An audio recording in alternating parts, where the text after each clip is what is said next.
Hey everybody, welcome to 36 Charge, a podcast about competitive Warhammer 40k, the state of the game, and community news. We are streaming live at twitch.tv/36charge every Wednesday at 7:30 p.m. Eastern, where you can follow and sub. We're also anywhere that you can find podcasts where you can sub there as well and never miss an episode. This is episode 22, Forge World Changes and Predictions. And I am your host, Chris Vo, and joining me are my guests, Kevin Lieb. Howdy. And Benjamin Rubenstein. Hey everyone. So yeah, Imperial Armour. Let's start talking about it. So I think we're gonna start with Space Marines because they deserve to go first.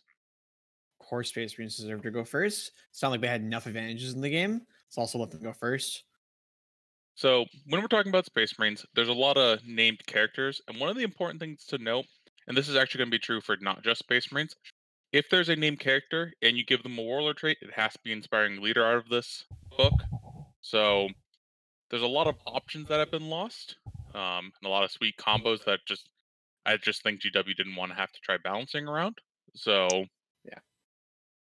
Also along the same line, there's a bunch of chapters, and this is still up in question, but there's a bunch of chapters like Minotaurs, Astral Claws, Red Scorpions, where they give you a recommending saying who they are a successor of and what their chapter trait should be. But the phrasing's a little bit weird. It's like It says recommended. It's not a hard and fast thing like if you play Flesh Terrors, then they must be a Blood Angel's successor. Right. But still, before we can really go into a review, we kind of have to ask ourselves: do we think that the competitive scene will be requiring the recommendations? Yeah. It's even more awkward than that too, because there's like two levels of recommendations. They recommend a specific chapter tactic and they recommend a specific chapter. For some successors. Some successors they're just like, this is a successor of this. All right, that's easy enough. But then there's like Carcadons where they're associated with the Raven Guard. Okay, what does that mean, GW? Do I have to take them as a Raven Guard successor?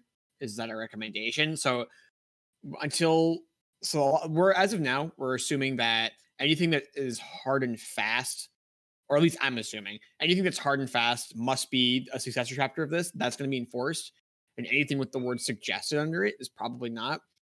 Just because from a parallel standpoint, a lot of the things that are suggested are just not very good. And I don't expect them to really see very much play if they're put on that, which is just like reducing competitive. Yeah, I think the main thing for these chapters of renown, so they're called, is mainly just for their named characters, because every one of these designer notes, like 4 out of the 5 say they're chapters of an unknown founding. So what are you gonna do? Like, you can't enforce that. Right. It's a little bit awkward too because I could see someone being like in between where it's like Red Scorpions, they have to be Ultramarines, but you get to pick your trait. And it's like, well, going midway with that doesn't make sense either, because it's like either you should treat all of it as like this is the law or none of it, in my opinion. Yeah, so Yeah. I just don't see it being enforced to any appreciable degree. We're gonna see enforced like how we see some tournaments say no Forge World. Yeah. So as far as like my opinions of these things go, if it says you must be, I'm going to assume that's true, and it says recommendation, I'm going to assume that's thrown out the window. Yes. I still think going back to Death Watch, they recommend that if you play with Chaplain Cassius, you don't bring Primaris, and I don't think that'll be happening. So yeah, again, that's just like a recommendation because like lore wise, he existed before whatever year it was that the Primaris got awoken. Yeah. All right. So now that we've covered that, let's start getting into some options. Now, a lot of these characters are okay, but for the most part, they're kind of giving you a melee buff, but in a chapter that's not really known for melee. So if the melee buff is, it's probably often better just be a chapter that's good at melee than trying to play a character in a bad melee chapter. Yeah, there's lots of characters that are like +1 strength, +1 attack to a unit, like reroll all hit rolls to a unit, even though I'm not a chapter master, like weird stuff like that. And in the end, they're all just like come out being significantly worse than just like jamming White Scars or Blood Angels. So we're just skipping them. Yeah. Yeah, the There only are one that some- really like stuck out to me was like Lift Huron, and that's only because he got to do orbital bombardment for 0 CP, which was a fringe stratagem anyway. You know, that's and then he can like stand back up on like a 4-up after he dies. That's out of all of like the named characters, that's the only one that really stuck out to me. And even He's then, very like expensive, it's though. of questionable value. He's very expensive though, so I'm not sold on him. There were a couple that I actually do think are worth mentioning though. Just because sometimes they really offer something unique, and some of them are able to fit into a chapter that's already very good at the thing that they're trying to be good at. Oh wow, Lift Huron is 160 points. I take back everything I just said. Yeah, like he's just too many points. So I think the first one that's worth talking about is Arminius Balthex, because he I don't know if he's breaking anything, but he's doing something very unique that no one else is doing. So it's not like he's competing with another chapter. And so his thing is he can pick a non-Primaris core unit and give them +1 strength with all bolt weapons for a phase. Oh, sorry, for a turn. Which is functionally just a shooting base. And he's a guy, he's a tech marine. He's also got the old conversion beamer tech marine rig, which was always a fine option, but got legends, and he can still take it. So that's interesting, I guess. But yeah, the big thing is that he can just like point at 10 dudes with storm bolters and be like, your storm bolters are strength 5 now. And he's not too expensive. So that's interesting to me. He's from Astral Claws, which are, I believe, an Ultramarine successor. Which is great because Ultramarines are exactly the chapter you want to be playing if you're just like, all right, 10-man squads with storm bolters, presumably Terminators, make them all strength 5, double shoot them. Seems great. What do you guys think about also him? pretty good. Yeah, the rest of the Like, yeah, characters are snooze fests. I think there's 2 more actually. I think that are worth talking about. One of them is sort of a snooze fest right now, but in the future, Severin Loth might be worth talking about. Actually, Kevin, I believe you actually used to run him at tournaments a little bit. Yeah. The old versions want to run him by us. So he's a red scorpion who, they don't have a founding, but it probably should be Ultramarines, but that's neither here nor there. The big thing that they add is you select a core unit in your command phase, and that core unit gets to roll wound rolls against a Psyker unit. So if we start seeing Thousand Suns come back, we start seeing Zinch Demons come back, this is going to be a good choice against them. Because he's also a librarian, and cast twice. He's actually a chief librarian, so he's gonna know 2 spells, be able to deny 2 spells. Sorry, cast 2 spells, know 3 spells, deny 2 spells. So he's good. He also has a really good melee profile against Psychers. Strength 6, -2, 3 damage, and any failed save rolls against the attack also cause a mortal wound to Psychers. So kind of 4 damage against Psychers too. He's just like murdering demon princes in 2 failed saves. So that's pretty intense. Yeah. All right. Yeah, he seems like a neat back pocket pick where like if the demon codex drops and we're just seeing Lords of Change and Keepers of Secrets everywhere, I think he's gonna probably start appearing in some lists. The other person I want to talk about is Chibiros the Red Wake. For 2 reasons. First of all, it's one of my buddy's favorite characters. He completely loves the character. And second of all, he's actually just very, very good. He's I think about 160 points. He's a power level. I forget his exact point level off the top of my head, but he's around 160.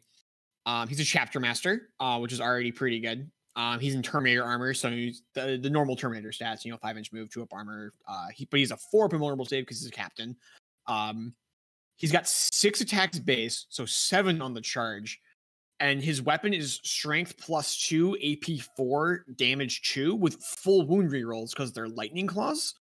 And then he has an aura for core Carcadons to get +1 strength.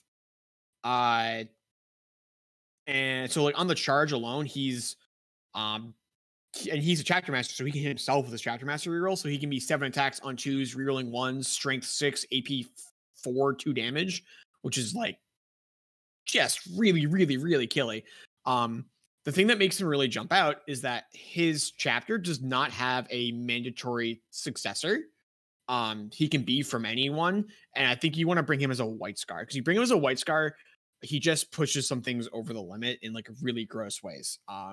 He ends up being damage 3, which means that he in melee he's 7 attacks at 6 neg 5/3, which is just the profile that just picks up Gravis armor. It's like our last 2 podcasts, we were just talking about how we want to bring these like chapters of just like mono Gravis armor dudes, and he just like walks into squads and just kicks their teeth in for less points than their unit costs. And then he pushes everyone else's strength up 1, and you're already a melee chapter. He only moves 5 inches, but if you're White Scar, like we all remember White Scar Centurions, you can write whatever number you want for a White Scar's movement characteristic. They can still just get across the entire table. Yep. The other chapter that he's a little interesting in it would be Blood Angels, but I think that they have enough good named characters already that you don't care. The reason he's really interesting in White Scars is the White Scars have one interesting named character who's like pretty good. And Tiburos, while he doesn't have quite as good of an aura, it's close. And then he blows that guy out of the water on melee damage. He just does an unbelievable amount of damage to melee. Yeah, I mean, in terms of like whole army, I think White Scars in general are better, just because if you go Tiburos the Red Wake, you've got to be a White Scar successor, and then you miss out on the amazing White Scars relics. But if you're committed to playing, Space Sharks, and you love Tiburos, like, he's a good character. Well, you can still bring 1 White Scars relic, and I think it's just and some of the things that we think of as good White Scars relics are actually successor relics. I think that it's still just like an option. I kind of see him as the con, but he's a chapter master, and that's like your White Scars are kind of strapped for HQ slots. All their HQs are really good because of just their mechanics. Yeah. And so like kind of getting your chapter master and your con in 1 slot is like the value I see him adding. By the way, he also adds +1 strength to character, so he's strength 7. Not super relevant for him. Yeah, he'd be at strength 7. I missed that he hit characters. Yeah, he's just really good. Yeah, he would rip apart the Damocles command right now. He'd rip apart like he rips apart anything he touches. He's just like a damage out. He's like 7 damage, 3 attacks at AP 5. You're rolling all wound roll strength 7. Like he just kills things. I think he's very good. He's also resilient. He's 6 wounds on 2 up, 4 up. Like you can't just like throw one thing at him and expect him to go away. You have to do like a serious commitment to make sure that he dies. And then if you kill him in melee, he either has gotten to hit you or can fight on death if he doesn't get to fight yet. And he's just going to kill a bunch of stuff. I think he's very good. There's definitely some room for play there. So trying to finish out Space Marines and kind of new things. The Deathstorm drop pod, in my opinion, is now a choice. The big thing, the Deathstorm drop pod, it always used to have the rule that when it came down, it could shoot at everything within range. But one of its guns got significantly better. It's 2 shots at strength 8 -2 D6 damage, and it has the drop pod assault rule, so it can come in turn 1. So it will also be in the Devastator Doctrine, so really AP 3. It's under the fast attack slot, and I can see it being in like an Iron Hand successor where you're saying +3 inches to its range. So now it shoots at everything within 21 inches with 2 las cannon shots when it comes in on turn 1. And if you break 3 of it, you can kind of do like the old drop pod wall off strategy, but you're not just like bringing bad guys inside of it. You're like bringing a bunch of firepower when you do it. That one feels a little bit like a meta choice to me too, like Malak 7 Loath, where it's just like if we just see like every list is just an MSU Space Marine list, like you just bring 3 of those in the list, you just get to crush people, just get to crush them. Like I brought like here's like 20 Space Marine units. You're like, all right, here's 40 las cannon shots. I spent 120 points for this thing. Like, yikes. Yeah, it's kind of what I always thought the Hammerfall drop bunker fall pod, whatever its name is. That's what that's what the Hammerfall thing should have been. Is this? Absolutely. I mean, that's what the Hammerfall Hammerfall Bunker. I think it's the Hammerfall. That's what the Hammerfall Bunker is, right? It's just a Primaris version of this thing, except for the first time in a while, the Primaris version is just worse because this thing is right. It's basically a twin las cannon, or it's like a twin missile launcher. It can, yeah. I forget exactly the profile. I'm kind of off of competitively looking at fortifications until they fix the 3-inch deployment rule. No, I meant this thing. Like this thing's gone is like 8 neg 2 d6. Oh yeah. Yeah, Sorry. strength 8, Yeah, neg 2, it's d6. Sorry. I also think the drop bot can take a missile option, and I just didn't know its stats. Fair enough. Yeah, this thing just seems great. Yeah, I think another little meta great behind it, but- option that's come across in this is for 85 points, you can bring a heavy bolter rapier carrier, which is just shitting out 12 heavy bolter shots for 85 points.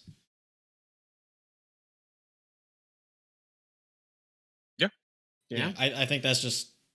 I think there's really not too much to say about it. It's 12 heavy bolter shots for 85 points, so it's pretty good value there.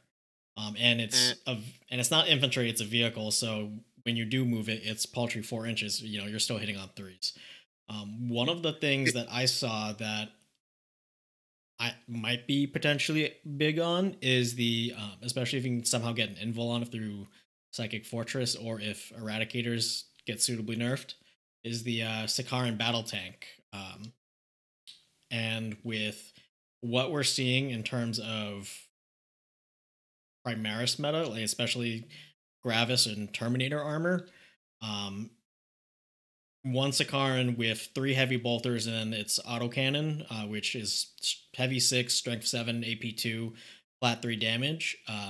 I think it's pretty reasonable for right around like 200 points or so for an anti-space marine like infantry vehicle. Again, the issue is survivability, but if you can put an invul on it, or if you can play the movement game, because it does move 14 inches, I think it could work. It does have the legacy rule, which is that new Forge World rule. Right, you're legacy... not going to bring 3 of them because it's a heavy support, and you want those slots for other things. But for 1 CP, I think an argument could be made. I don't think it's one of those things where if you take a Sikaran, it's an auto lose. No, my argument is though it could just be its point cost in Eradicators, and it's hard to argue against that. But yes, if Eradicators go the way of the Dodo, or at least get brought to a point where we can think about non-Eradicator options in our heavy support slots, yeah, this could be neat. Yeah. The last thing I want to talk about before we move to the Dreadnoughts, because I think for the Dreadnoughts we're going to talk about the Imperial and Chaos versions at the same time. Yes. Is the Tarantula battery. It's not excellent, but because it is a fortification, so you are a little limited on where you can put it down, but it's tiny. So unlike a lot of fortifications where you're like, oh man, I might never be able to put this on the table. Like it is truly just a small model. You will almost always have somewhere to put it. And it's just 2 heavy bolters for 40 points. Yeah, it's like a 60mm base, or about that size, right? Yeah, so it's not like we're not blowing anything out of the water with this. It's not insane, but there will be a non-zero number of Space Marine lists that are just like, I have 40 points left. A Tarantula battery, sure. So it's because it's a fortification, and fortifications don't cost you command points anymore. I don't think it's gonna it's not gonna be meta defining, but like you'll see a non-zero number of them. They're not embarrassing. I mean, 40 points, like you could get a unit of servitors, a unit of company veterans, or this Tarantula battery. Like, I mean, like 6 heavy bolter shots, like you're gonna get some value out of that. You know, it's gonna hit something. They hit pretty hard. This one dude. And like they're not squishy either. Like they're 4 wounds at toughness 5, 3 up armor. Like you have to point something reasonable at them to kill them. All right. That's all my non-dreadnought things I wanted to talk about. You guys got anything else you want to hit before we move to dreadnoughts? The kind of big takeaway, and this is kind of true for all the other factions.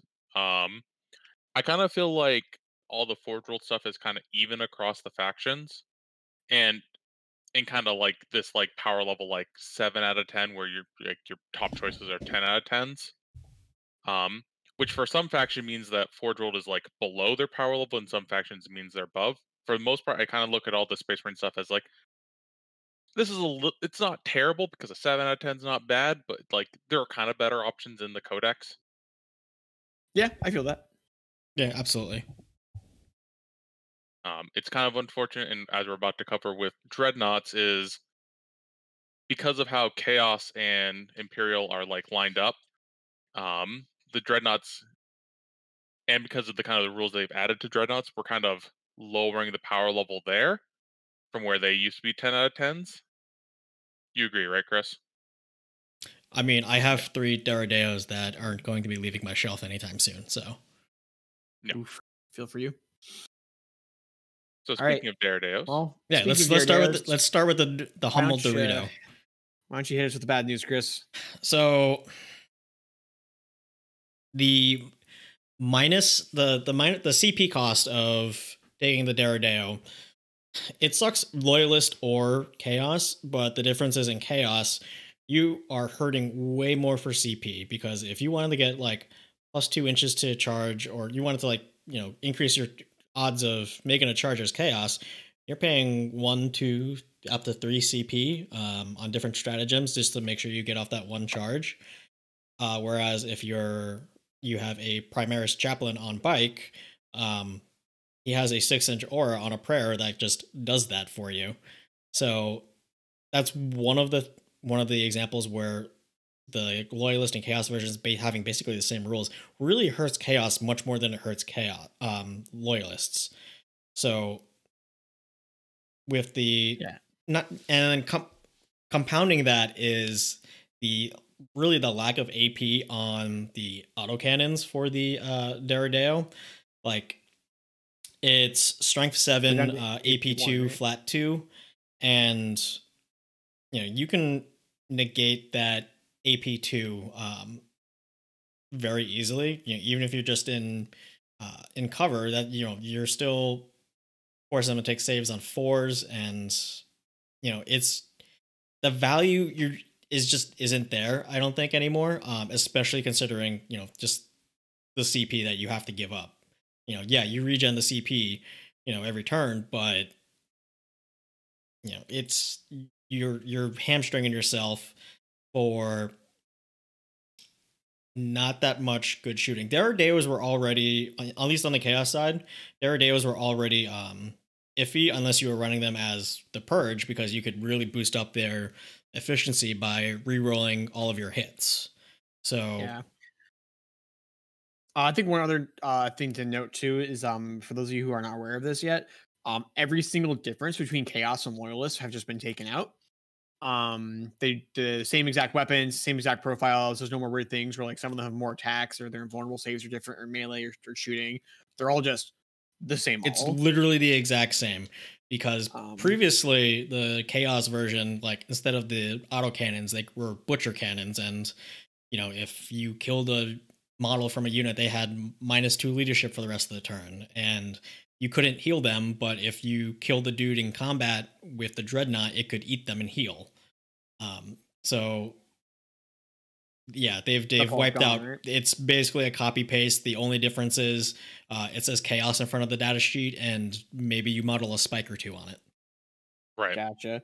So this is where I was kind of talking about 7 out of 10s before, where these dreadnoughts are 7 out of 10s in the loyalist chapter, but you think about what loyalist gets with the all the doctrines, and then their chapter tactics just being better and having more options to affect these units. And so there's 7 out of 10s there. If you take all that away, now chaos are getting 5 out of 10s, 4 out of 10s, significantly below the bar for competitive play. Yeah, and they also more or less across the board they all got worse in some significant way. Storm cannons lost shots. They all went from ballistic skill 2 to ballistic skill 3. Um, they just got hit with nerfs, and because they were basically the last thing that Chaos had to float on, Chaos is really floundering now after this book. For Marines, I should say. The demons are fine. Um, it's also worth noting that this we're likely this is the only Imperial armor we're going to get for this edition. So maybe this is justified. Maybe when Chaos Space Marines get their book, we'll come back and we'll say, "Oh, this all makes sense. They're going to get something doctrine equivalent, and like all of our characters are going to affect these units in the same way, and like they just didn't want to make them broken now. Um, the argument against that is like, well, the rules are worse. Why not just make them cheaper, like a Chaos Space Marine? The unit choices compared to tactical Marines, we could have just done that. Yeah, it's awkward. Like, I don't know, maybe someday Chaos Space Marines will be able to apply Legion traits to vehicles, but today it's not that day. Oh, Okay. that's another thing. All of the Chaos Dreadnoughts lost the Hellbrute keyword, so they don't get Legion. They used to get Legion traits, and now they don't. Goodness, I forgot. More nerfs. Yeah. So not only did the loyalist dreads still get the benefit from doctrines and super doctrines and prayers and all of that. Chaos ones are literally worse because one of their saving graces was being able to benefit from Legion traits, and so even if you brought Derrideos as the Purge now, it wouldn't matter because they don't get any Legion traits or any extra value out of being any specific Legion. All right, let's move to Leviathans real quick, and we've already sort of covered this. They got nerfed to their ballista skill. Their best weapons, which is the storm cannon arrays, got nerfed. They lost 2 shots. And then they also went from T8 to T7. I don't see these seeing play in Space Marines, like in loyalist Space Marines. Do you guys? If I do, I don't see it with storm cannons. The drop to T7 hurts it a lot. T8 and the 2-up save was like a big draw to bring the Leviathan. I think if you're bringing a Leviathan now, you're probably bringing like one more geared to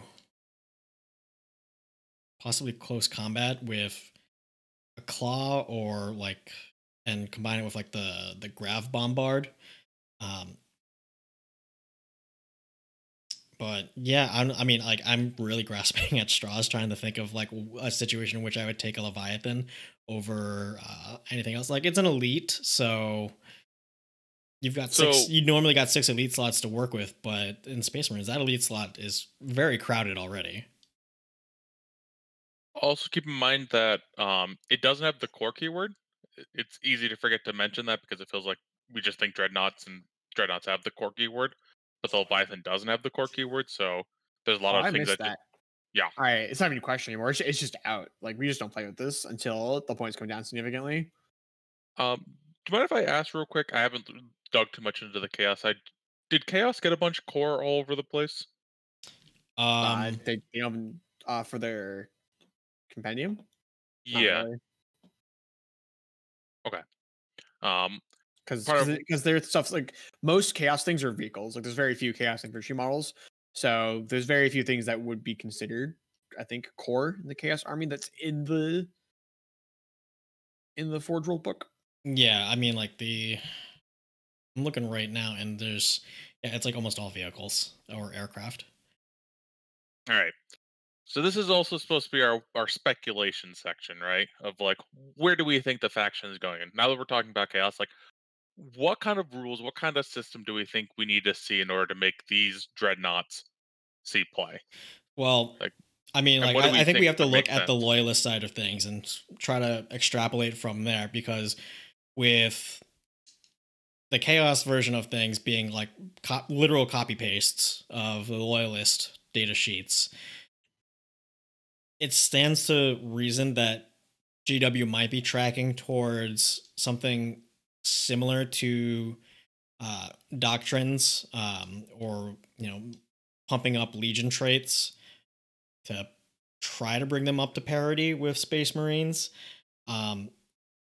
My worry with that is, it might get a little bit too close to the days of yore where everything that was a Chaos Marines was the Loyalist version, but spiky. I feel that. Yeah, I hope they don't go the way of just like literally go, here's doctrines, here's this. I suspect that we're going to see a lot more interaction with the Chaos God keyword, because they do need to pull in layered rules. Every like new age faction has gotten like layered rules. Space Marine's got it, Sisters of Battle got it, Necron's got it. And I think the most obvious pull in for layered rules, when I say layered rules, I mean like multiple things that can like multiple options that can affect the same unit. Like you're gonna have your Legion, and then you're gonna have your Chaos God that you picked, and I think that those are gonna like actually just have different effects. And so your models are gonna get multiple effects from multiple different sources. That's what I suspect that this means, because clearly with this book, like they're expecting the Imperial and Chaos versions to be pretty similar on power level, because they just literally printed the same model for both armies. And like in the past when they'd done this, it had just been like GW incompetence. Like they had just done this on incompetence before, but with the new books that we've seen, they've been pretty good about intentionally balancing stuff. So unless they just like decide to throw that out the window for this book, the fact that these things are the same makes me think that they're just gonna get some other rules that bring them up. Yeah. In the chat, with Levi and Daredeo Nurse, do you guys think that GW has an ideology that Forge World models should never be a requirement for a competitive army? Like either the Daredeo or the Levi having been at certain points of 8th edition. You know, think back to the Iron Hands Leviathan bullshit or the Purge Daredeos. This also goes towards Kevin's idea of all 7 out of 10s. I think that idea, that thought, has some merit to it.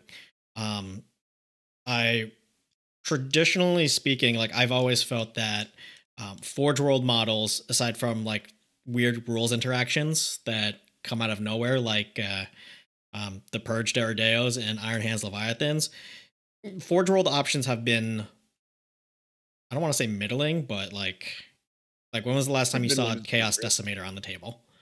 And not in a like narrative game, you know.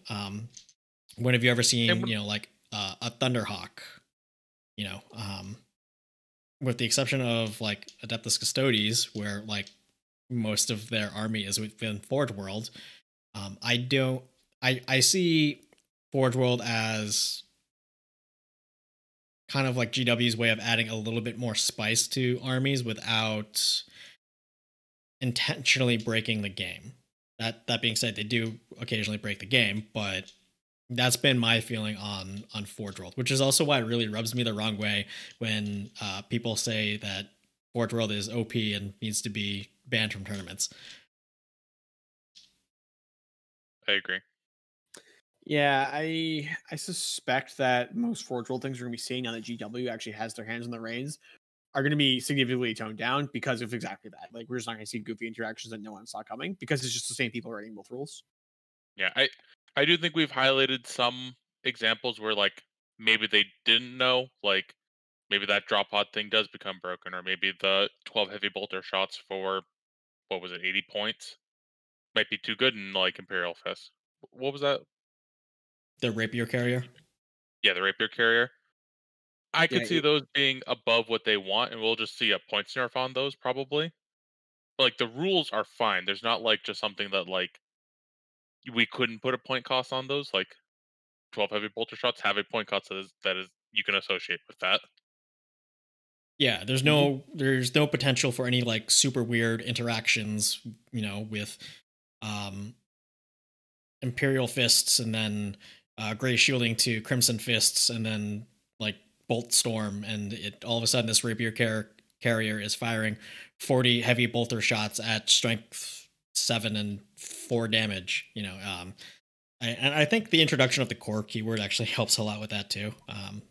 So yeah, I Forge World is significantly toned down now, and I think it's gonna go back to the way that GW intended Forge World to be, which was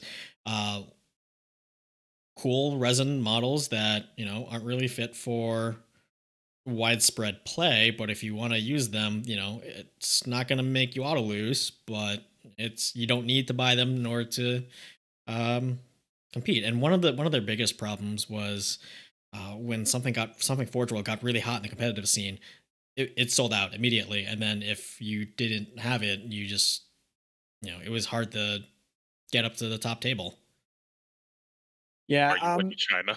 we've Or seen only two factions so far in ninth edition with codexes, that's Space Marines and Necrons, and I think neither of their Forge World indexes are like particularly powerful compared to like what the main book is bringing. I suspect we'll continue that pattern. Like for Necrons, pretty much nothing in their Forge World book is like worth talking about competitively outside of the Tesseract arc, which is fine. It's not. It's like very very similar to a Doomsday arc. Um, it's differently defensible. It has fewer wounds but a better save. Right, And but that's the kind of point it. is that like you don't see the data sheet for the Tesseract Arc and think, I need to go buy 3 of these right now. Well, right. no, I don't because I have access to two. But yeah, generally speaking, I think that the Necron Forge World stuff is like pretty tame, and the Space Marine stuff is like not really blowing anything out of the water. And if it ever gets too bad, like with the Space Marine things, they're just like, yeah, our recommendations, no, those are a requirement, and then all of it goes away. Just Yeah, it's also finishes it. true. That's just like a button they can press to kill the Space Marine stuff. Shall we jump to another faction? Yes. So guard. Um. So guard for the most point. They got some interesting keyword combos that I think Ben you wanted to talk about, and um, a lot of their options are. It's kind of hard to evaluate without seeing their codex because there's actually a lot of references to their codex. Yeah, the guard section references the codex a lot, which makes me think that there's a bunch of people in the room right now hashing out how guard orders work because every single thing that could possibly reference guard orders is just like, go look at the codex because this is changing. um, so everyone who had can give two orders. That this is mostly based off of Death Corps of Krieg because they have their own command structure models. Um, all of their voice of command is just a C codex, and all of their high officer, which used to be you can give two orders, now it says C codex. So I'm curious if that's going to be give two orders because that always just felt kind of weird because it's just like all of my high officers are just two of my low officers slapped together, and it didn't really make them feel unique. And I think it would be pretty cool if they gave them some sort of like when high officers give an order, there's like an extra effect, or like the orders are more powerful when a high officer gives it, and like this is the bonus for a high officer giving this order. The other neat thing that the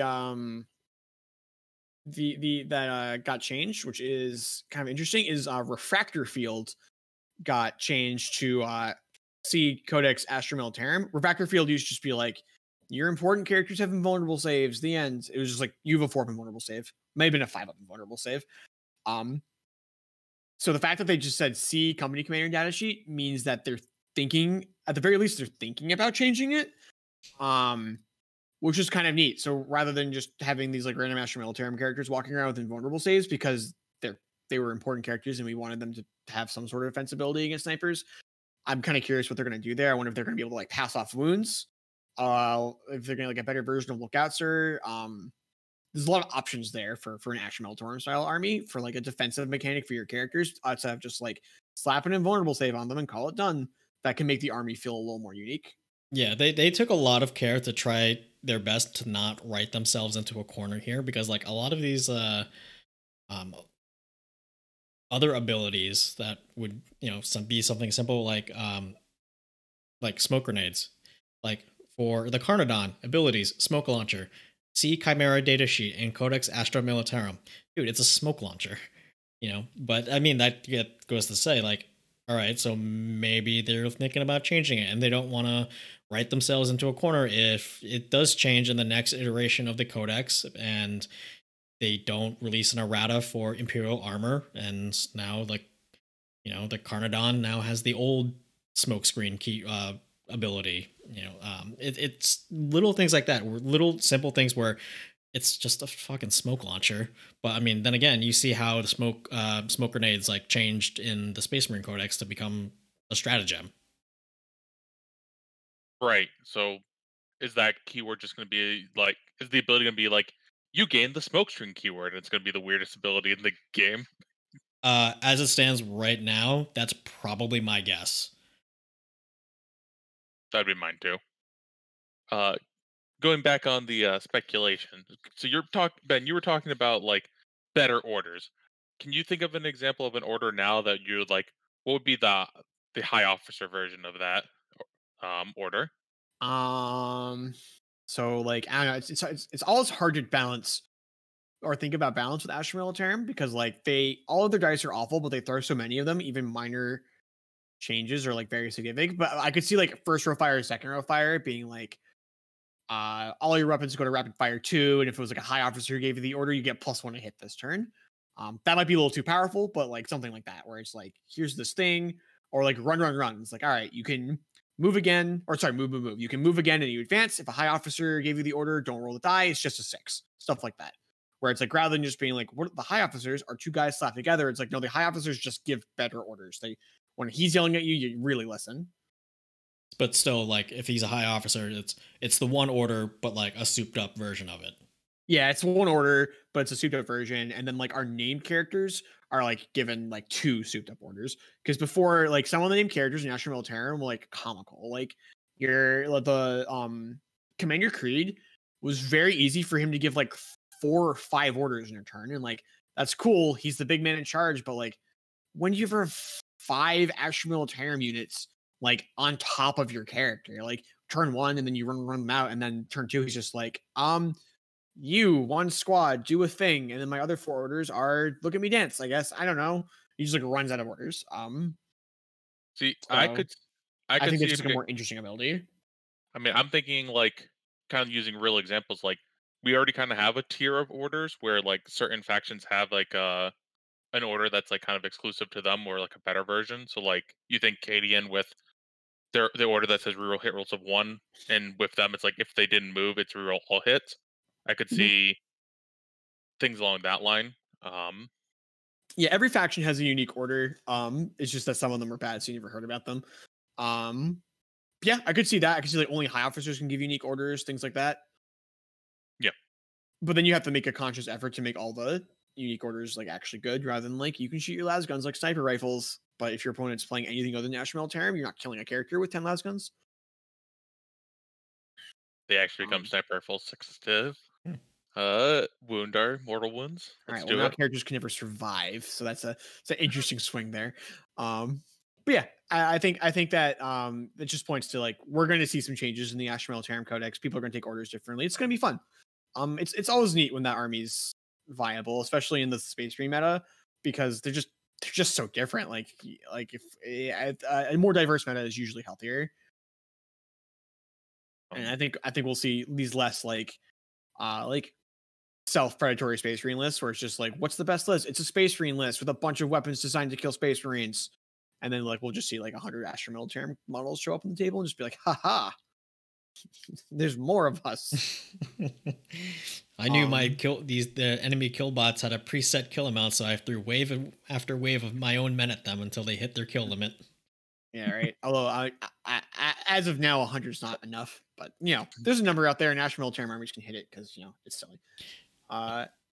Kevin, you want to run us through what you think about Custodes? Sure. So Custodes kind of already had a few iterations on their Forge World Codex. So throughout 8th edition, and their 9th edition versions are very similar to what we already had in 8th edition. There are some nice updates where the jetpack Custodes, their buckler used to be gave cover, and now you have a 2-up armor save, so it's both affecting melee and means you can get light cover from another situation to get to that good old Custode 1-up in cover.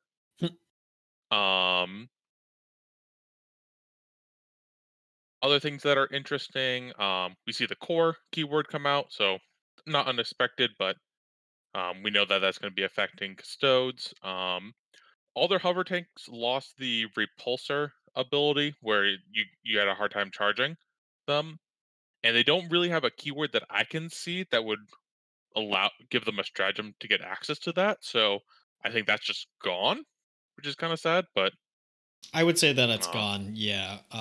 Because otherwise it would have like, what is it, like the grav pulse keyword that repulsors and impulsors have? Right, and it's just not there. It's not there. Yeah. Which makes sense because I don't think GW is ever going to release a codex with a stratagem that like you can't read any data sheet that has it. And only Forge World things have the would have had the repulsor keyword. Oh, I see what you're saying. Yeah, that's fair. Okay. But other than that, there were some point changes, nothing too crazy. I think Custodes are in a good spot in general, just because of how the edition plays and everything having object is good.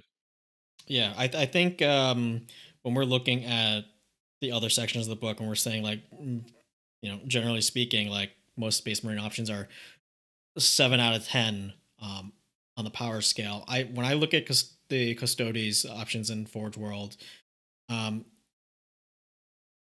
think it bumps up to like an 8 out of 10. Nothing like really stands out as like being super awesome, but I think it is like a cut above what you're seeing in Space Marines, because you would actually take like some of these units.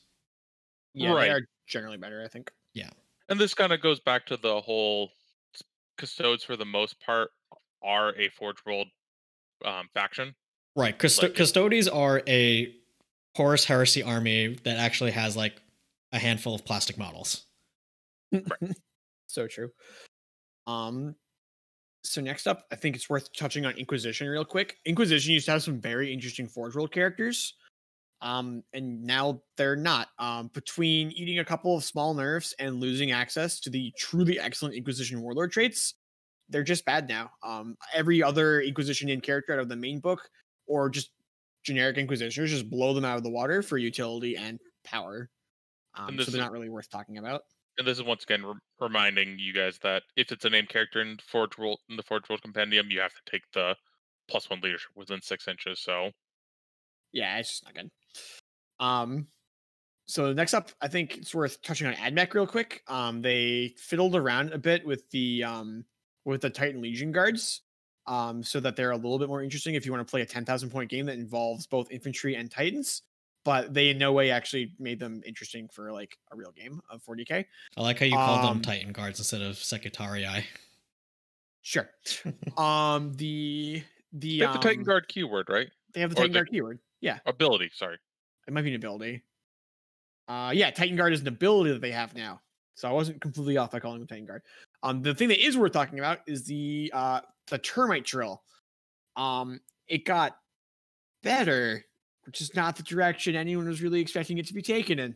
The drill was already good before this Imperial Armour, and I have been singing the Terax pattern assault drill praises like ever since I bought one like 2 years ago, because like I don't know why people don't expect to see one, or why more people like haven't been using them. And then GW went ahead and made it better. I think people shied away from it just because like it's like a 180, 200 point transport, except unlike spending 200 points on like a Rhino, this one has a giant melt-a-gun on it. It's 180 points now. It used to be, I think, 140. It used to be cheaper, but it went up in point cost, but it also went up significantly in firepower and melee damage output. Or actually, its melee is about the same, but it went up in firepower, which is, pretty excellent. I actually do like this change, because before it was just like you always took the termite, and now like over a Rhino, and now it's actually a decision if you're playing this with a Space Marine unit. Obviously, if you're playing AdMech, you're picking between the termite and their I can never remember the name, but they're like their hover transport. Yeah. And now the fact that a Terex termite drill is almost 3 Rhinos, you're like actually making a decision now, whereas before it was just like you can bring this thing or you could be wrong. And it gives it more of a role. It's a lot closer to just like a main battle tank that has to get up in your opponent's face. Okay, it will get there because it just pops up out of the ground, but it plays a lot more like a tank than a transport at this point, which is fine. That gives it a differentiated role, which is what it needed, because it was just fighting for the same role as a Rhino before, and it was just going to be like one of those two things were going to be better no matter what, as long as they were just like in the same battlefield role. So I really like this change. Yeah, the buff to the Melta-Cutter and to the Termite Drill itself, the Termite Drill melee weapon. Yeah, I mean, it ate like a like 45 points increase. Where like you said, it has a role now. Whereas if you're using a rhino, once you drop your payload off, what does your rhino do? It kind of just it moves blocks, it falls back to hold an objective, or does something like menial and out of the way. Whereas the termite drill, it pops up out of the ground, it drops its payload, and then it goes to like wreak havoc and disrupt your opponent's game plan. Which, to be fair, that's what it also did before. It just was a lot more inconsistent in its damage output. Yeah. And I think that this will see play in both AdMech and Space Marines while simultaneously increasing the playability of their other um, transports by becoming less like them, which is neat. Yep. I think the change is great. Important thing to note about the termite drill: Death Guard can't take them anymore, so rip your blight grenade bomb. Yep. Same for Thousand Suns. Not that Thousand Suns wanted to, but yeah, the blight grenade bomb. That's a good point. The blight grenade bomb is pretty toast. Yeah, it flew way too close to the sun. Fair enough. All right, what do we want to hit next? Real quick. Speaking of flying too close to the sun, one of my favorite times seeing that stratagem is being used is it against a flyer. Like, here are my Death Guard. They're going to be throwing their black grenades up into the air just to take out a flyer, because that's how you use grenades, right? Throwing them at supersonic flyers. Can confirm. You just launch them into the stratosphere and blow up spaceships. That's how grenades work. Yeah. 10 out of 10, perfect reality. So Imperial Knights. Imperial Knights. Not too much to dig apart. They're still unplayable. The only interesting thing is that, again, Ion Shield and Super Heavy Walker are both now referenced Codex Knights, which makes me think that those things are going to change. The other thing that's worth noting is that they all have more or less the same profile still. They swapped around a couple wound values, but they're still more or less strength 8, toughness 8, 24 plus wounds, 4 to 6 attacks based on or 4 to 5 attacks based on how melee oriented they are, hitting on 3s. So the actual knight chassis didn't change very much. Maybe some of their keywords will in the future. But it looks like strength 8, tough 8, 24 wound knights are here to stay. That's just how they're going to be designed. Yep. And as Imperial Armour continues to iterate,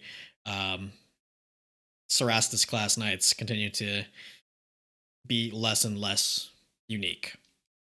Yep. Oh, go ahead, Kevin. And it's kind of worth noting the reason why we're seeing not a lot of changes is Knights like Custodes had a mid 8th edition beta Imperial Armor Codex, so like it's kind of just become officially published now. Yeah. One thing to note for competitive play is that the Armiger Moriaxes came down 10 points, which is kind of wild because they were already one of the best things in the Knight Codex. We have legitimately thought about and tested like 6 to 9 Armiger Moriax lists. And the fact that list is just like almost 100 points cheaper now just makes it even better. So unfortunately, Knights might just be playable, but it's not like the way GW wants you to be playing Knights. It's not like, oh yes, Knights, 3 big robots. Like, no. 9 little robots and their Asher Militarum friends or their Chaos Space Marine friends or something like that. Look out for that build. I think that build's legitimately very good and it's now cheaper. Mainly on the Chaos side though, right? The Chaos side is better. The Chaos side is the Chaos Moiraxes have always been better just because you can juice up one of the lightning locks, and for those who are unfamiliar with lightning locks, it's a Tesla gun. So it on modified 6, it scores 2 additional hits, and when you're playing it as Chaos, you can juice up that gun for +1 strength and +1 damage. So now it's hitting at strength 7 -2 damage. Yep, I do think there's some play to the Imperial side, just because their knight that buffs the little guys is better. But yeah, generally speaking, I think the Chaos build is going to be where it's at. Yeah, and I guess it's worth noting. I don't know if we actually said this. Chaos Knights, much like Chaos Space Marines, it's copy paste. Are just matching the Imperial versions. Yeah, it's a copy paste. Yeah. Yep. They did that before, so this isn't a new change. But yeah, that's a good point. All right. Any Titan Legion? Whatever. Is it time? Oh, I have someone who really wants you to say that a Scout Titan is like playable. Ben, can you do it for Okay. him? No. He's A a Scout monster. Titan is playable in the sense that you can submit a picture of one as your list in BCP and not be wrong. It's legal. You can put it on the table. It's That's all I technically got. playable. Are you gonna It is. Are you gonna lose every game? Yeah. Are you gonna have fun with your how much is a Warhound? It's exactly 2,000. No, I mean like dollar wise. Oh my goodness, probably about 2,000. I have no idea. I've never looked at one. No, I'm Warlord's about not 2,000. that I sick. know because I was trying to ask for it for Christmas. Oh my goodness, Chris, you monster. Um. All right, we kind of already talked about Chaos Space Marine stuff because it's a lot of it's copy pasted. Yeah, the only thing that's really worth talking about in the chaos section that wasn't already talked about when we're talking about loyalist stuff is the decimator, which let's see, it's basically like a Hellbrute Dreadnought, like standard one stat line where strength 7, tough 7, 12 wounds, 3 up save. But let's see, it's 9 power and then here. Yeah, it picked up some strength from the last iteration. It has 4 more wounds than it used to, which was like that always used to be the Decimator's big issue. It was just like it was 180 points for an 8 wound model, so it was just the biggest class cannon. Its damage output was always fine, but it had like no durability. Yeah, nice. So now it can actually like take a couple of hits and it degrades now, but like by the time it degrades, you would have already had like 2 wounds left on the old profile. So totally worth it. And for about 180 points, I think, you can take a decimator with 2 of the soul burners on it. Which, if you're unfamiliar with the soul burner, it's assault 2d3, 24-inch range, and anytime you shoot with it, if you make a hit, and then any wound roll of 2 up makes results in a mortal wound. And that's it. That's your damage. You're not doing like an additional mortal wound. But if you roll a 1 to hit, then you take 1 mortal wound. But I'm still off of it. It makes it a little bit more interesting. Is it playable? I think I could find a role for it. Am I gonna pack 3 of them and go order it on Forge Worlds right now? No. I mean, that's gonna be like a common theme for this entire book. Is like, could you play it? Yeah. Are you gonna order 3 of it? No. Yeah. What I will say is that maybe once we get new Chaos Space Marine rules, something in like Iron Warriors will click with it that makes it interesting. But yeah, generally speaking, I don't think this is a good model.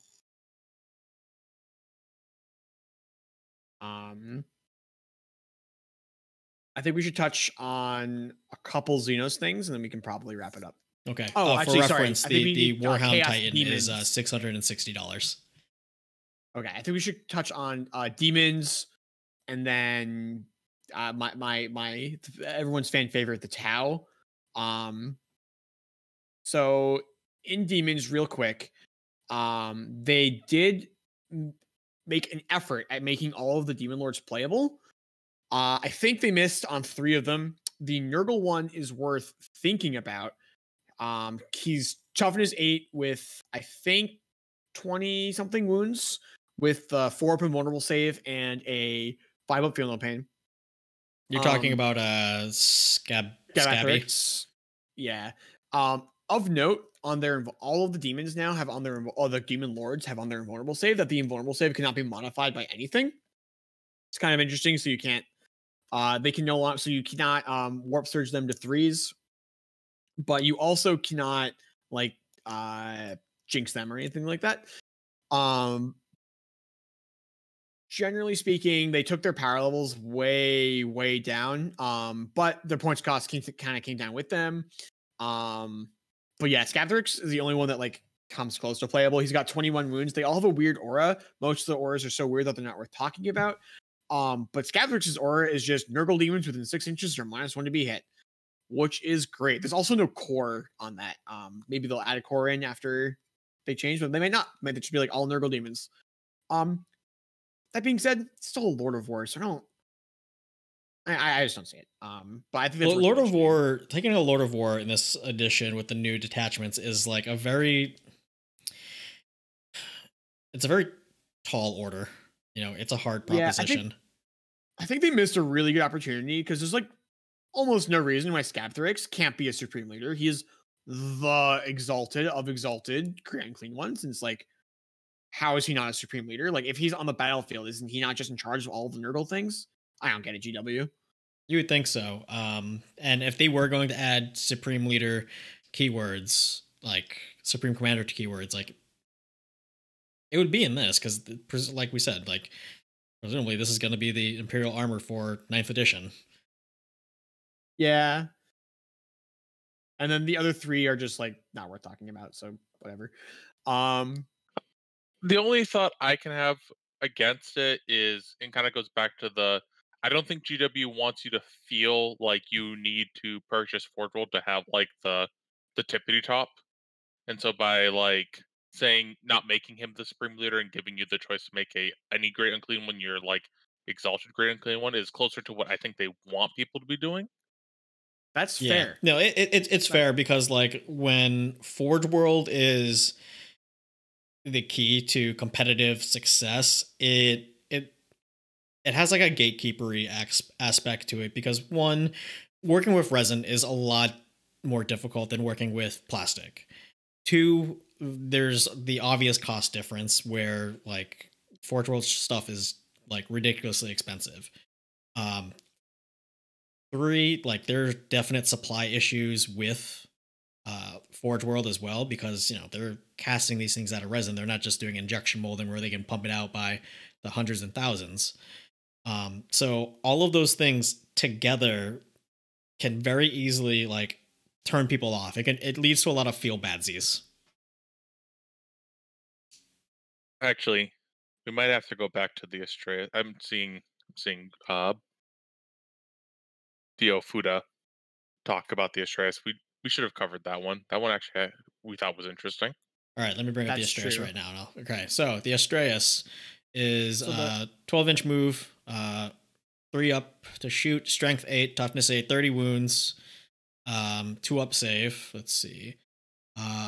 It has void shields, which is basically a 3 wound pool that if you kill it, then that's void shields have like some weird wording to it now, but it's also simpler. Yeah, but basically, like if you shoot a 6 damage laser cannon at a void shield, it just kills the 3 wounds void shield and it doesn't do any further damage.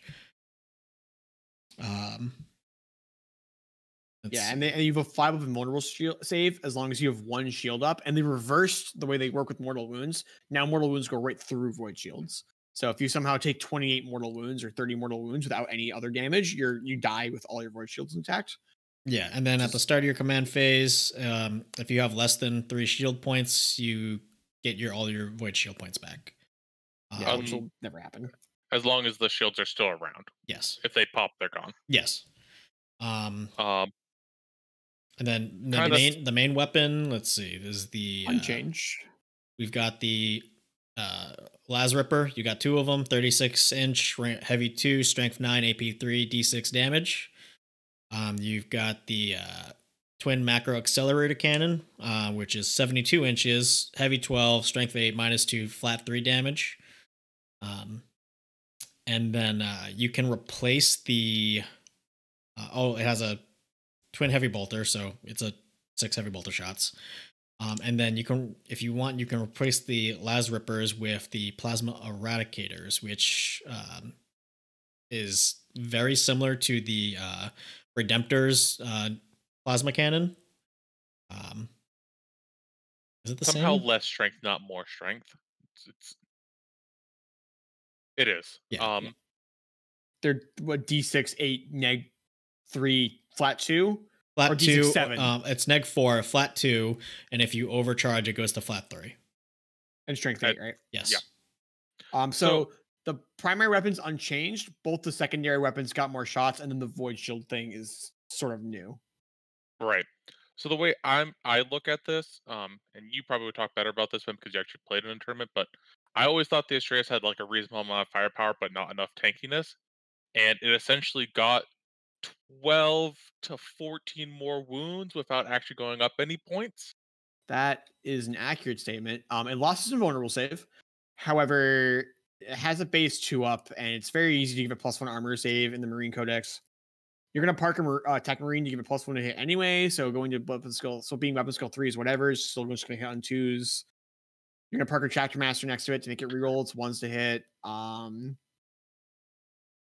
Or Chapter Master core only. I can never remember that. Core character. Core character. Okay, never mind. So it's not gonna reroll 1s to hit, but actually, I'm so sorry. You always play this thing as Iron Hands, and you're always spending a command point to put it in the Devastator Doctrine because that's an Iron Hand stratagem. And then all of its weapons are heavy, so it reroll 1s to hit anyway. So it's shooting on 2s, hitting on 1s. Everything is an extra armor penetration. You give it +1 to save with the Iron Hands Librarian power. Is it great? No, it's fine. But like you can play with it. There's nothing wrong it's with like it. It's 675-ish points. Maybe a hair It's over depending on what weapons you put on it. I mean, I it's like 700 about. Yeah, I mean, you can play with it at that point cost. Yeah, it's fine. Like if you own this, like I'm not gonna like go out and pick one up because it's the pinnacle of competitive violence, but like you can play legit games with an Astraeus, and I think it's probably the largest forge roll model, like both physically and points wise, that's like actually viable for like semi-competitive play. You're not going to crush a GT with it. Like there will be some lists that you run up against. You're just like, I can't do this. But like it has some real legit firepower. Yeah, the way I think about it is it's kind of like a Castellan, except for the Castellan doesn't break my chapter's doctrines, and that's big. Yeah. He is actually, it's just your Space Marine Castellan. You're just like, all right, here's my Castellan, doesn't break my doctrines. That big cannon just picks up whatever you need it to. Yeah, it's fun. All right. Last thing I want to talk about is Tau, because there are some interesting things going on in the Tau section of this book. I know we all hate Tau here, but it's worth talking. I already kind of touched on Necrons already. Like, there's just not that much interesting things happening. Nothing really worth talking about. The Tau sec. Actually, before I get to Tau, one interesting thing with orcs. The walkers keyword. The walkers keyword. Yep, it's walkers with a Z. Everything that has 2 legs. Walkers? Yeah, everything with 2 legs has the walkers keyword. This includes Stampas, and one of their characters, Buzzgob. I believe it's Buzzgob, has an ability where he can pick a walkers unit or anything from the Orc Codex that is going to inevitably gain the walkers keyword. So Death Dreads, Killicans, Stampas, anything with legs. Gets +1 to hit, which is really good. Like +1 to hit is a very powerful ability, especially when you look at orc shooting. They're like hitting on 5s, so the bajillion shots, bringing that down to 4s is like very significant. So Buzzgob's great, and the walkers keyword is also neat because we know that every time GW introduces a new keyword, there's like it can't be one thing, there has to be 5 things. So we'll see. I think we'll see. You know, like last time we saw the Speed Freak with a bunch of Speed Freak stratagems and Speed Freak keyword things, and this time we're going to be like, oh, walkers. Here's all these things that work on walkers. What those things will be, who knows? But it could be neat. Tau. All right. Let's start off with the Taunar. Kevin, you actually had a lot of thoughts on this one. More than I think I did, in fact, because I just kind of wrote it off. And it's not good, but what do you think about it? So my thought on the Taunar is kind of similar to what I thought on the Astraeus, except for it's kind of like the Tau Astraeus or Tau. It's the Tau Astraeus in that it's like the Castellan for a faction that can't take the Castellan. Only problem with the Taunar right now is it's 300 points more than a Castellan, and I don't think it's 300 points better than a Castellan. I think it's about the same. But that means that like maybe that's actually only 200 points off, and if it goes down 200 points, we could see it again. It's a very different than what it was in 8th edition, and I think GW over nerfed it because of the hate with that it kind of got in 8th edition. Yeah. So the only thing that I really get off of it is so first of all, big thing, lost the battlesuit keyword. So right there, any semblance of playability kind of went out the window. Although this does say that maybe GW is actually going to look at Tau vehicles and try to make them playable, because right now they're just so bad. They're all way less efficient than the Imperium vehicles, but because they have the fly keyword, they're all way overcosted. All their weapons are bad. Unlike every other main battle tank that can like shoot twice, ours just doesn't do that for whatever reason, but also has a gun that's worse shooting once than the other ones are shooting once. It's just a lot of very awkward things happening there. But I'm gonna be done complaining now. Let's talk about a couple neat things. Let's go to the Yavarna. Sorry, the Yavara. The Y-Tide, because that's the boogeyman of early 8th edition. It did eat some nerfs. And it is now probably worse. Not that it was good before. It was actually some like real issues before. But that being said, there are some neat things going on here. They reworked its Nova Charge abilities. It used to be able to put itself in a deep strike. But that's gone. Instead, that Nova Charge ability becomes increase your movement speed by a foot, which means that top profile just moves 30 inches, and you're eligible to shoot if you fall back this turn. Holy shit. Which is really cool. So like all of a sudden this thing just like it goes wherever it wants. You're like, all right, you thought you were afraid of like like Cold Star commanders flying behind your army and like all of a sudden be like, boom, I'm wherever I want. I'm shooting at your characters. Like, no. The Yavara does that now. Like the Yavara just goes 30 inches and just puts itself wherever it wants to be. How big is the Yavara? It's size, right? It's the size of a Riptide. Okay. Its body is a Riptide. It's right? Actually, yeah. If you've ever built one, it's actually just a Riptide with some more pieces on it. Both of its weapons got nerfed. Its Flamer lost to damage and armor penetration. Its big weapon lost to strength and 2 armor penetration. And it lost an ability where it could do bonus damage to things. But the Flamer went up to 12 inches, which is great. The other cannon went up to went from 16 to 24, so you're no longer locked into being forced to play board concepts with it. Ultimately, this is worse. It is worse than the old one, but it's more versatile. I actually look more forward to playing with my Yavara in casual games now.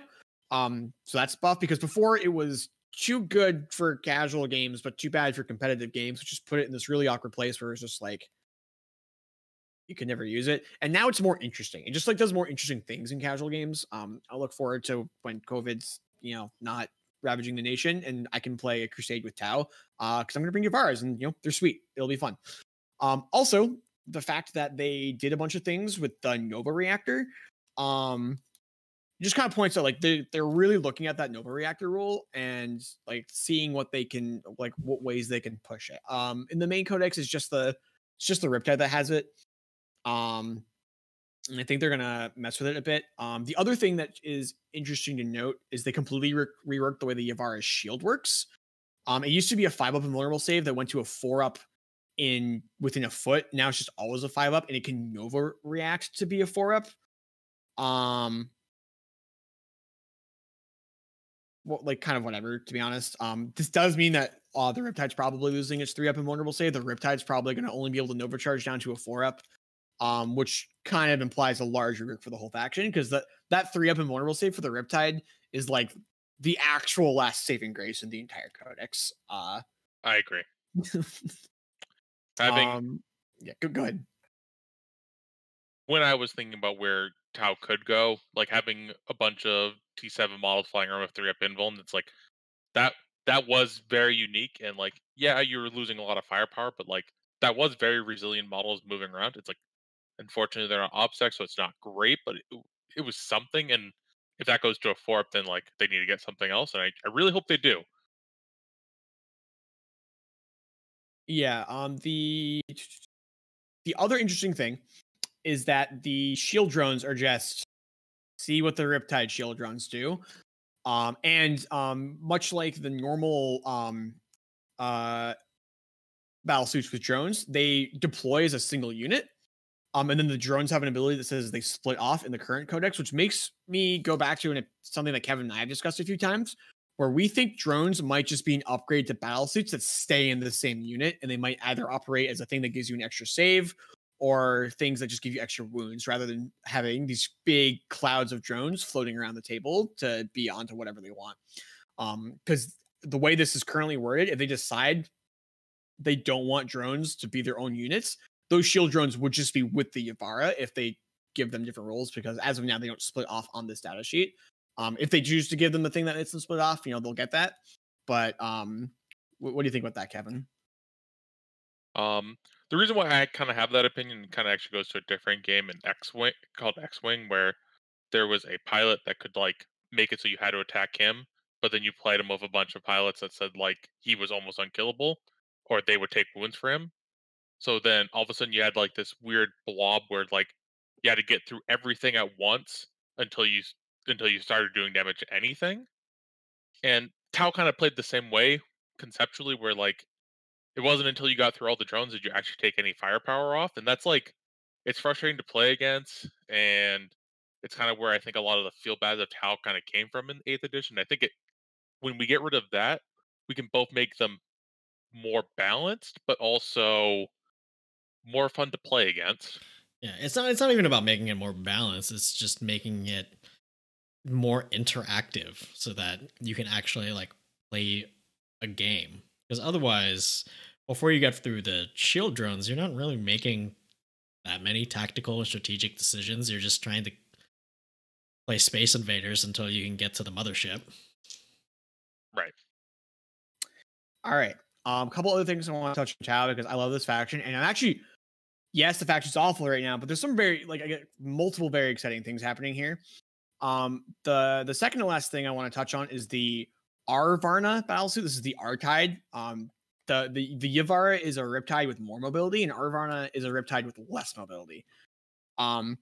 This is the good one now. It's legitimately almost just straight up better than a Riptide. It's a little bit more expensive. But there is some downsides. It's only movement speed 8 and it doesn't fly. But not flying now is just significantly less of an issue than it used to be. It too has a Nova Charge reactor. It does the same thing where it has a 5-up that goes down to a 4-up, which is like, again, just reinforcing that that's probably just what Nova Charge shields do now. Before its shield, I don't believe it even had an overcharge option. And then it has another option to do some mortal wounds to things that got too close to it. And then it has the Riptide thing where it can overcharge its weapons. The thing with overcharging its weapons is in the previous Forge World Codex, its guns were 3d3 at 6 -2 2, and you overcharge to 3d3 rerolling any number of dice you want. And now it just goes to heavy 9. So rather than rerolling dice, it's just you get the max shots and they go up by 1 strength. So it's 7 -2 2, 9 shots. It has 2 of these guns. So if you overcharge the weapons, it's 18 shots at 7 -2 2, which is actually just better than the main cannon on a Riptide. And unlike a Riptide, this thing shoots 60 inches, so it can just hit anything from anywhere, whereas the Riptide actually had a range number that sometimes came up. And its toughness 8 and has more wounds than a Riptide. It's actually tougher than a Riptide. Toughness 8, for now, until we wait for the Tau Codex, means that if you're shooting at this thing to try to get through shield drones, because shield drones react to successful wounds, it's going to take significantly longer. Like those melter guns that are wounding on 3s, now it's 4s.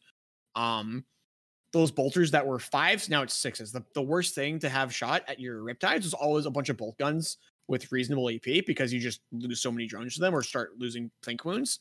And now you just don't, because they only wound you on 6s. So the Arvana is like the good one, which is neat. It's still not like nearly good enough to rescue the faction, but if you do really want to bring competitive Tau, the Arvana is what you're doing right now, I think. If you're going for the old style of like big suits protected by drones. Maybe there's something else, but I really haven't been able to find it yet. So this is going to kind of transition into Tyranids pretty well, in that I think we're talking about like Forge World being a 7 out of 10. I think that this battlesuit is a 7 out of 10, but Tau is like a 5 out of 10 right now. So yeah, this is a significant improvement, but the best stuff's 8 and 9s. I have one last thing I want to talk about Tau. It's not a specific suit or a specific model. It's every single weapon. It's some of the weapon profiles. It is so specifically. I already talked about the drones. Um, the thing that makes me super excited for the new Tau Codex is that railguns are going to be actually good. Every single railgun used to be on a 6 to some number of mortal wounds. Whatever. Like we've all played with those rolls. They're all fine. They're way worse when it's on your single shot anti-tank cannons. They're all different now. It's now on a successful wound roll, do the mortal wounds. Every single railgun is now in this thing, which makes me pretty sure it's just me. Every single railgun is successful wounds generate mortal wounds, and different railguns do different amounts of mortal wounds. But that's all really exciting. That means pretty much every railgun, because they're all really, really high strength weapons, is just doing mortal wounds. So they may not penetrate invulnerable saves because you're still just making invulnerable saves against the weapon, but they're going to be doing damage even through invulnerable saves because you're just taking mortal wounds because they're all like strength 10 or higher. Yeah, So I like that change a lot for that for the change is railguns. really exciting for broadsides. Like rail sides are just going to be a thing now because like even like I have 3 up invulnerable saves. It's like, all right, well, I'm going to shoot 6 rail sides at you and you're just going to take like 5 to 10 mortal wounds. Do you think a similar change is going to put the Tau? What the hell's the name of the tank? Not the Devilfish. Oh, the hammerhead. Yeah, the Hammerhead. Do you think that's gonna? I mean, it's gonna have some it just has effect a on it, but do you think it's gonna be playable? It needs more than that, but that goes a long way. Yeah, because I knew it was really suffering from having like that low number of shots, and if you whiffed, the lowest. Yeah, and if you whiffed, then like your tank doing nothing. I mean, the issue is even if you hit, it didn't do it. Like that gun needs to be like D3 plus 6. It's if it's gonna be one shot, it needs to do so much more damage. But that's neither. Excuse me. That's neither here nor there. Yeah, the railgun change makes me super excited. I love railguns, not just from like a play perspective, but just like it's like mecha sci-fi, man. That's literally why I bought Tau. I'm like, sweet. Look at these like sick, like things like these like railguns. Anytime you feel like I'm putting a railgun at it, like I'm happy, man. And right now it's just like I don't get to do that because I just put ion cans and everything because that's just better. So yeah, I'm like really excited for that change because it's gonna make a whole class of weapon that used to be very scary, in previous editions, scary again. I'm looking forward to that, and it gives Tau a source of mortal wounds, which they really were lacking. Yeah, without a psychic phase, they just were not part of the mortal wound game. Yeah. All right, Kevin, want to hit Tyranids, then we can wrap this thing up. Absolutely. So, one unit I want to call out first is the Malanthrope. It's an HQ choice that gives off a -1 to hit. A lot of people were expecting the Malanthrope not to go away because they're still producing the model, but currently it's like this big model that's like this big, but it's a character in 9 wounds, and just like you literally have this thing towering over 3 times towering over like its front screen, and like you couldn't shoot it. Still does that, still 9 wounds. It's aura actually got bigger. You still only have a 3-inch aura of -1 to hit, and now it's a 6-inch aura of -1 to hit. So I'm excited to see Tyranids keeping that. The 2 next big things are the Barbed Hair Duel and the Scythe Hair Duels. So these used to be Lords of War in the old book, and I think that was kind of because back when they were released, they made sense as Lord of Wars, and as time has come on, they're not much bigger than a lot of the Tyranid models that exist now, and it kind of always I thought it was weird when I looked at them and saw that they were Lord of Wars, and they got moved to heavy support, so like you can actually take them in less. And the big thing that these things are doing for Tyranids is like this is that whole 7 out of 10 argument. Like, are they crazy efficient? No. Are they very efficient? Are they pretty efficient? Yeah. But Tyranids didn't have that. Tyranids had a lot of good board control mechanics going on, but not like an efficient unit to utilize that board control because like Marines could shoot through 180 gaunts. It was just a fact. Necrons are going to shoot through 180 gaunts. That's just not like Yeah, for sure. a strategy you can use to actually win. You need actually something that can do some killing, and that's what these guys provide. Their basic stat line, they're both T8 18 wound models, so like and a 2-up save. So like it's gonna take a while to actually Barbed is 2-up save, Scythe is 3-up save. Interesting. I didn't even realize they had different saves. But yeah, they're kind of providing options that weren't there, and I actually think Tyranids like have a real shot now, where I don't think they had a chance before. Because Tyranids did have a good shooting unit in the Exocrine, but the Exocrine couldn't move. and that just like limits where you like your opponent could so easily outplay a not moving model with how obscuring works. Um, or you could have one that could move with the stratagem from Psychic Awakening, but still one is not enough shots to actually really be worthwhile. I don't know. So yeah, do you think now you bring like one extra king because one can move, and then some of the shooty ones? Some of the shooting ones, I still think you're taking the 6-man Hive Guard squad Yeah, to that troubleshoot squad's them. busted.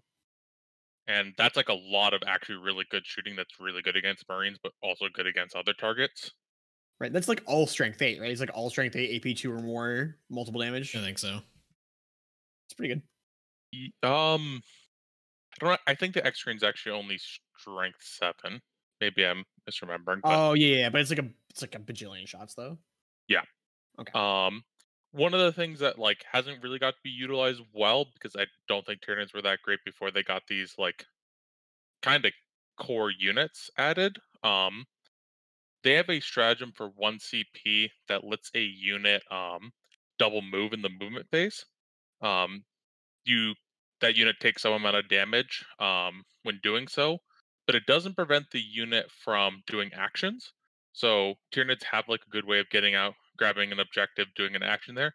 But it also lets like these small gribbly units go out and like move on to an objective, doing the old guard move thing.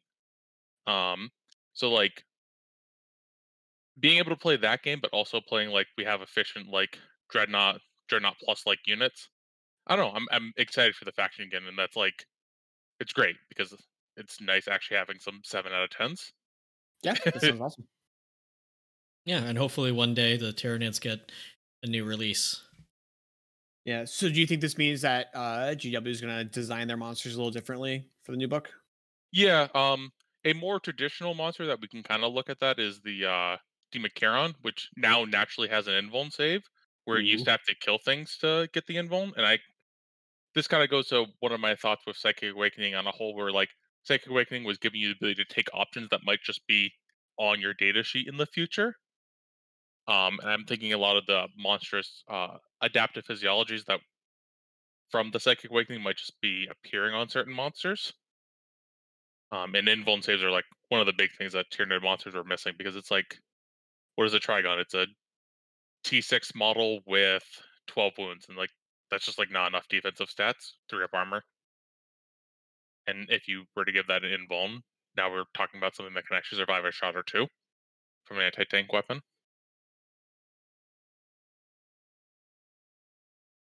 All right. Okay. Because this was the speculation podcast. What is your guys' pick? And I'll think of one too for model that's going to be broken in 2 years. We're going to need a either FAQ or big points nerf Oh God. Like out of this book? out of this book. Ooh. Um, before they introduced the core keyword thing, it would have been a lot easier, because I think the core keyword just prevents a lot of weird interactions now. If they, because basically nothing in this book has core. But if I had to pick one thing,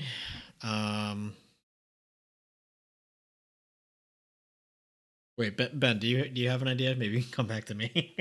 Oh goodness, I have to pick.